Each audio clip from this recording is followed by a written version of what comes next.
مبروك يا رمز الفخر طيب الساس بالمنصب اللي تستحق بجدارة. عبد الله اللي سيرتك ترفع الراس، يلي ولا ترضى بغير الصدارة. مبروك يا رمز الفخر طيب الساس بالمنصب اللي تستحق بجدارة. عبد الله يلي سيرتك ترفع الراس، يلي ولا ترضى بغير الصدارة. قراري توظيفك لنا عز نوماس، قراري صايب حي منه قراره.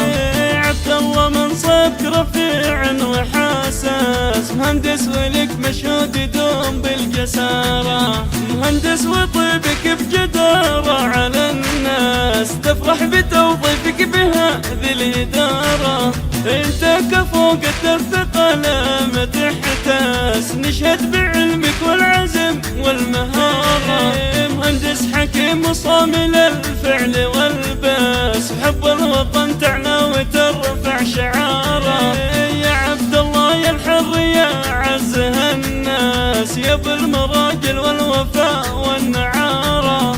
وابوك شيخ طيبة من طيبة الغراس، للقرم سالم بن سفر اعتباره.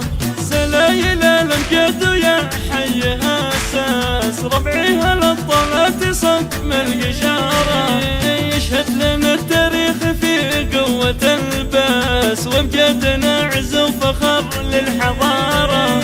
واختامها الابيات جاتك من احساس، ومن عرف قدرك وزاد افتخار. مبروك يا رمز الفخر طيب اساس بالمنصب اللي تستحق بجدارة. عبد الله يلي سيرتك ترفع الراس، يلي ولا ترضى بغير الصدارة.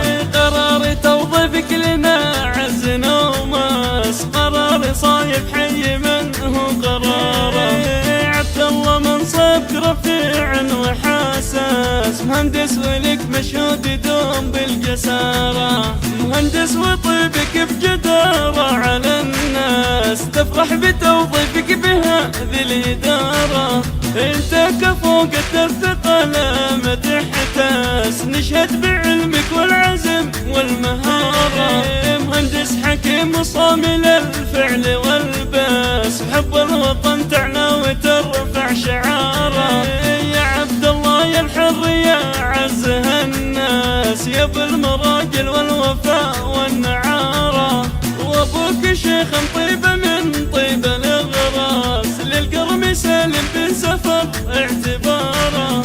سلايل الامجاد ويا حيها اساس، ربعيها للطلات صقم القشارة. يشهد لنا التاريخ في قوة الباس، وامجادنا عز وفخر للحضارة. واختامها الابيات جاتك من احساس، ومن عرف قدرك وزاد افتخاره.